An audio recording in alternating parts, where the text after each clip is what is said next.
Aujourd'hui les amis, je me suis mis en condition dans les baskets d'un directeur d'école de cinéma qui s'en met plein les poches et aujourd'hui on va expliquer un peu ce qu'il en est de mon ressenti en tant qu'ancien étudiant dans un premier temps d'une école de cinéma puis d'une école de montage effets spéciaux et ce qui est particulièrement drôle c'est que j'ai pu échanger tout récemment avec un gars qui est dans une école que j'ai faite à l'époque, pas dans la même ville mais la même filière d'école et qui m'a dit que rien n'avait changé. Donc asseyez-vous bien et si aujourd'hui vous voulez peut-être faire le choix entre une école de cinéma, vous lancer en autodidacte ou peu importe la filière que vous décidez, si vous vous posez des questions à ce sujet-là, je vais essayer d'être objectif le plus possible pour vous éclairer dans votre décision. Dans un premier temps, on va parler du prix d'une école de cinéma. Une école de cinéma, en général, ça coûte minimum plusieurs milliers d'euros. Ça va varier peut-être du 5 000 euros minimum à, on va dire, jusqu'à 10 000, la fourchette très large.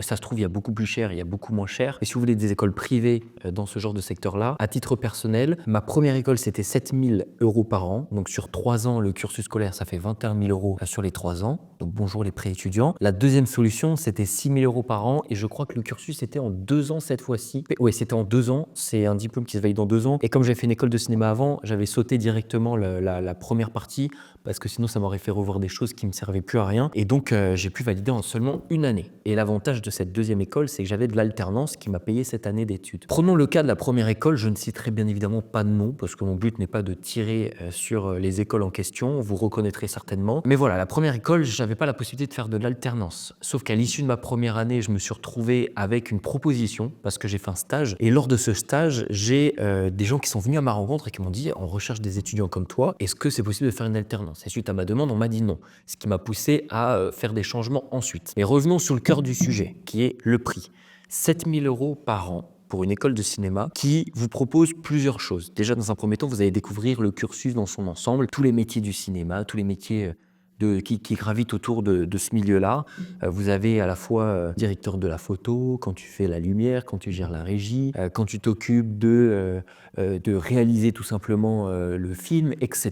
Quand tu fais les scripts, bref, tu vois beaucoup de choses. J'ai trouvé la première année de cinéma très intéressante, bien qu'elle soit très chère, parce que ça vous apporte une culture, quand vous êtes passionné par ce milieu-là, qui est très intéressante. On a analysé des anciens films, compris comment des clips de musique étaient tournés, comment est-ce que le cinéma a évolué. Pour le coup, c'est extrêmement enrichissant intellectuellement parlant. En termes de technique, c'est sympa. Mais honnêtement, aujourd'hui, on est dans un milieu qui nous permet d'apprendre quand même beaucoup de choses par nous-mêmes quand on est un minimum intéressé par les choses. Les recherches, on va les faire quoi qu'il arrive. Que ce soit dans la première école ou dans la seconde, ce qui était assez drôle, c'est qu'on vous promet de pouvoir pratiquer avec le matériel et de l'utiliser pour vos projets, ce qui dans la réalité est tout de suite plus compliqué. On vous laisse très difficilement l'accès au matériel. Le matériel est de très mauvaise qualité parce que très utilisé, ou alors tout ce qui va être de plus haute qualité, bien évidemment, on va se garder de vous le présenter et de vous le donner. Mais en tout cas, je sais qu'à ce niveau-là, je n'ai jamais eu énormément de chance. Je crois que la seule chose qu'on m'ait prêté, c'était un fond noir avec les trépieds pour pouvoir le maintenir. Donc bon, ils prenaient pas trop de risques. Mais voilà, c'est vrai que ça, c'est un peu dommage parce que pour des étudiants qui cherchent à se lancer et à découvrir le métier et à pratiquer de leur côté, on vous aide vraiment pas malgré le matériel qui est à l'intérieur et malgré le prix que vous payez pour rejoindre l'école. 7 000 euros, si je dois comparer aujourd'hui à ce que vous pouvez apprendre en vous formant en ligne, bien, je ne vais ni faire l'avocat de l'un ni l'avocat de l'autre. Je vous donne vraiment mon ressenti personnel. Donc ça ne veut pas dire que c'est forcément ce qui vous va le plus vous servir. Aujourd'hui, le fait d'avoir fait une école de cinéma ou d'une école de montage effets spéciaux, ça fait juste beau quand j'en parle. Concrètement, j'ai appris plus par moi-même, j'ai appris plus en me confrontant au réel et pour le coup, je n'ai pas eu besoin de cette école pour me lancer concrètement dans le travail. J'ai même fini un stade où j'ai cru que j'allais me battre avec certains de mes profs qui se foutaient littéralement de ma gueule. Je vais vous raconter une anecdote et celle-là, je pense que... Alors autant si vous êtes amateur de café, peut-être que vous allez être dans l'autre camp. J'ai été par défaut, parce qu'à la fin, je décrochais un peu et moi, j'avais déjà dans ma tête pour objectif de partir. Je me suis retrouvé à faire la régie sur un plateau de tournage dans l'école. Donc ça veut dire que je devais m'occuper de faire la bouffe pour tout le monde sur le tournage. Donc clairement, c'est pas pour ça que tu viens payer 7 000 euros pour apprendre à servir le café, à faire le larbin, à courir partout, à être là au téléphone. Oui, alors il faut faire ci, il faut faire ça, il faut courir partout. Excusez-moi, attendez, j'en profite. Oui, allô, Kylian, est-ce que tu peux venir me ramener du café en salle 13? Ah mais non, mais il est pas assez chaud là, le café, Kylian. Et t'as payé 7 000 balles pour ça? Non, merci. Donc, si vous êtes là pour vraiment apprendre le métier, sortie du cinéma, ça peut vous dégoûter. Et de tous les anciens élèves, je vais finir mon anecdote après, hein. De tous les anciens élèves qui étaient avec moi, seuls ceux qui avaient des parents dans le secteur ou des facilités par des contacts qu'ils avaient travaillent aujourd'hui dans ce milieu-là. Vraiment, pour le coup, vraiment, je n'en connais pas d'autres. Soit ils ont créé leur boîte, comme moi j'ai pu le faire, j'ai créé ma boîte. Je suis pas dans le cinéma directement. J'ai des amis qui ont créé leur boîte dans tout ce qui est montage effet,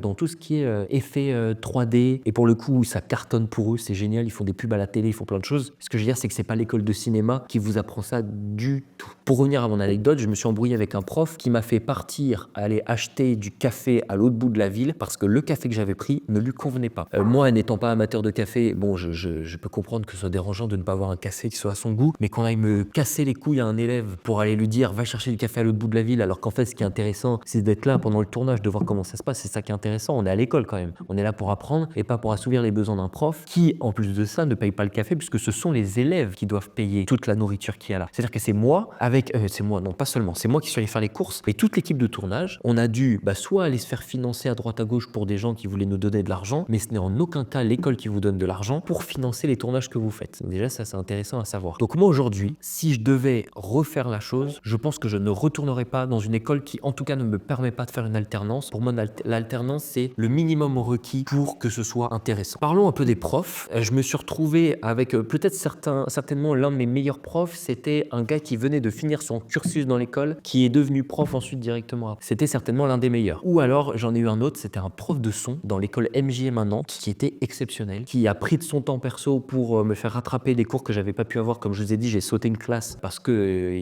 j'avais le niveau pour être directement en dernière année à ce moment-là. Il m'a repris à zéro le truc et c'était un vrai passionné. Le problème, c'est que pour les 3/4 des profs dans ces milieux-là, ce sont des gens qui n'ont pas réussi comme ils le souhaitaient dans le milieu dans lequel ils sont. De 1, ils peuvent être très frustrés par cette situation-là, donc ça se ressent dans leurs cours. De 2, ils sont pas du tout à jour sur ce qui se passe dans le monde actuel. Pour ceux qui connaissent un peu, on s'est retrouvé à faire des tournages avec des dolly, donc c'est des grosses machines qui sont mises sur des rails et qui vous permettent de faire des travelling, des plans, voilà. Eh bien, c'était un truc qui datait, je pense, de la Seconde Guerre mondiale facilement, voire de la Première peut-être même. C'est catastrophique de travailler avec des outils comme ça, quand en fait on t'apprend à régler une caméra ou des choses avec des outils qui ne sont pas du tout ceux qui sont exploités. On avait des vieilles caméras Sony, des vieux trucs, mais qui datent de l'époque de Mathusalem, et quand on te fait miroiter, et même les élèves en sont coupables dans les portes ouvertes, ils vous disent ouais, tu vas voir, tu vas pouvoir filmer avec une RED. Donc les caméras RED, c'est quand même du gros matos, ça coûte très cher, et c'est des caméras qui sont d'excellente qualité et que tout le monde ne peut pas se permettre d'avoir dans la vie de tous les jours. Tu te dis waouh, je vais travailler avec une RED, c'est fou. En fait, la RED, moi en 2 ans d'école de cinéma, je l'ai jamais touché, j'ai même jamais vu. Donc sauf à la journée porte ouverte, et encore. Donc c'est pour vous dire, voilà,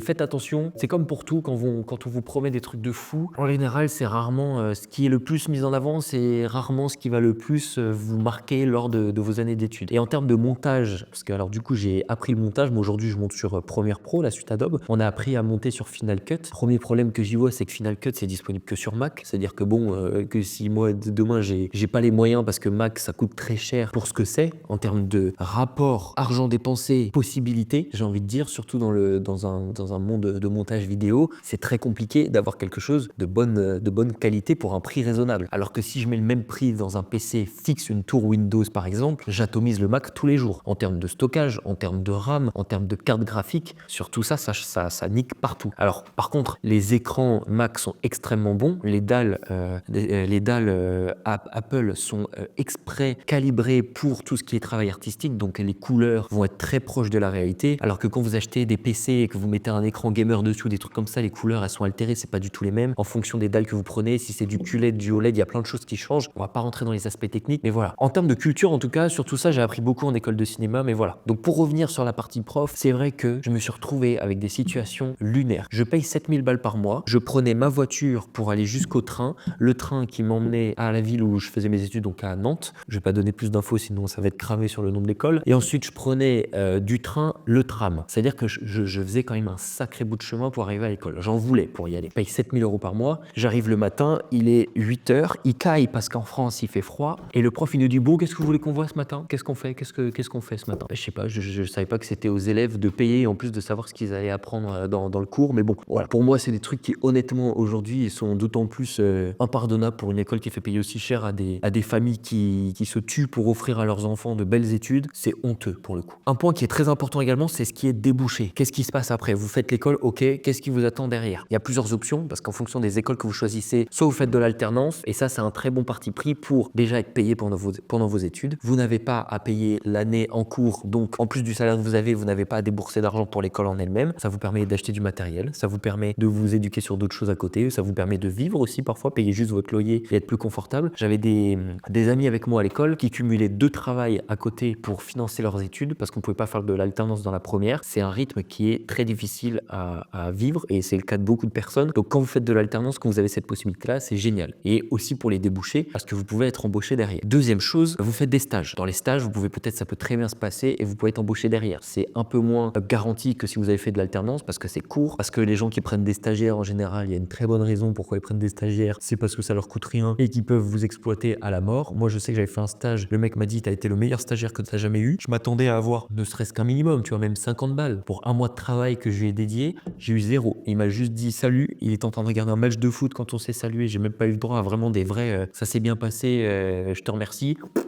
Tu rentres chez toi, même pas un centime pour histoire de payer les frais de déplacement, je sais pas quoi. Bref, enfin, pour moi, c'est lunaire aujourd'hui. Au-delà de ça, tu as la troisième option. Tu n'as pas d'alternance, tu n'as pas dans ton stage, ou en tout cas, tu as eu l'alternance et le stage, mais tu n'as pas eu de débouché à ce niveau-là. Et ben, mon pote, soit tu deviens prof en école, dans l'école que tu viens de faire, soit il va falloir que tu te bouges les fesses. Parce que le milieu du cinéma en lui-même est très fermé. C'est un milieu qui est très fermé et qui coûte très cher, où vous prenez beaucoup de risques pour n'avoir aucune garantie. Au-delà, j'ai des amis qui aujourd'hui, mon meilleur pote qui vit à Marrakech aussi avec moi, il est venu ici pour tenter sa chance dans le cinéma. Il est très bon dans ce qu'il fait, mais c'est dur, ça prend du temps, ça demande des années pour arriver au niveau. C'est même pas en fait arriver au niveau qui est demandé, c'est tu peux avoir le niveau, mais il faut avoir la chance de rencontrer les bonnes personnes au bon moment, sur le bon tournage, d'être disponible, de ne pas avoir un taf à côté parce que tu vis pas du montage, soit de l'école du cinéma ou quoi que ce soit. Tu vis pas de cette activité-là, donc tu trouves un taf en intérim ou je ne sais quoi en parallèle qui te permet de vivre jusqu'à ce que tu aies une bonne opportunité, mais au moment où l'opportunité se présente, il faut que tu sois sûr que ce soit la bonne parce qu'après tu quittes ton taf et pour revenir derrière, ça peut te mettre dans les problèmes. Donc ce sont des situations que je trouve assez précaires pour se lancer, qui sont pas forcément évidentes. Moi, ce que je recommanderais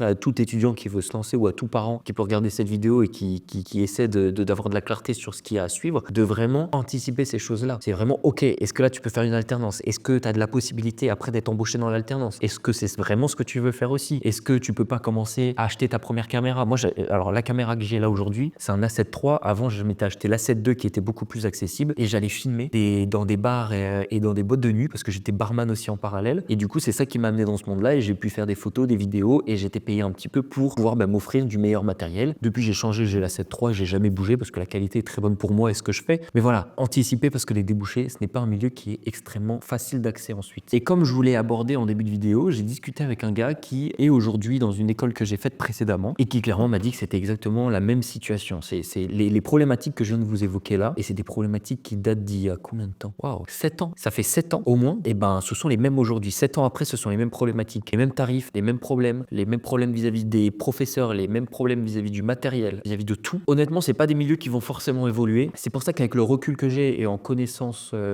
avec la connaissance que j'ai du marché aujourd'hui, tel qu'il est, je ne peux que vous recommander de faire par vous-même. Donc soit, vous pouvez regarder, je vous mets ici la vidéo que j'ai faite sur comment est-ce que j'apprendrais le montage si je devais recommencer de zéro. Soit vous vous formez gratuitement, c'est-à-dire vous allez apprendre par vous-même, ça va vous prendre plus de temps. Soit le billet que vous mettiez pas dans cette école de cinéma, on parle de 7 000 euros ou de 3 x 6, 18 000 euros sur le cursus complet pour avoir le diplôme à la fin de l'année. Ah non, 2 x 6, donc 12 000 si c'est sur 2 ans. Donc 12 000 minimum et 21 000 maximum moi sur la tranche de choses que j'ai faites. Pour avoir un diplôme à la fin qui ne vous garantit rien du tout, vous pouvez avoir des formations pour 5 fois moins cher qui vous permettent à la fin de ressortir avec des missions. Vous êtes rémunéré au bout de 2 mois. Chez nous, c'est ce qui se passe. Les élèves qui viennent se former chez nous, au bout de, c'est sur une plage de temps de 3 mois. Au bout de 2 mois en général, tout le monde a déjà travaillé sur des missions. Tout le monde a au moins un client dans son portefeuille, alors que certains étaient comptables avant, certains étaient barman, certains étaient tout simplement au chômage et juste ont débuté une nouvelle carrière. Et ça s'est débloqué en l'espace de quelques mois, ce que je n'ai jamais vu ailleurs. Et si aujourd'hui j'ai monté cet accompagnement, cette école, c'est bien parce que je ne sais que trop bien comment ça se passe de l'autre côté. Donc si jamais ça vous intéresse, vous avez le premier lien en description. On fait un appel gratuit, on voit un peu votre situation, on établit un plan d'action pour vous et après, libre à vous de le suivre ou pas, si ça peut vous aider dans votre lancement de votre carrière. Très bonne journée à tous et on se retrouve pour une prochaine vidéo.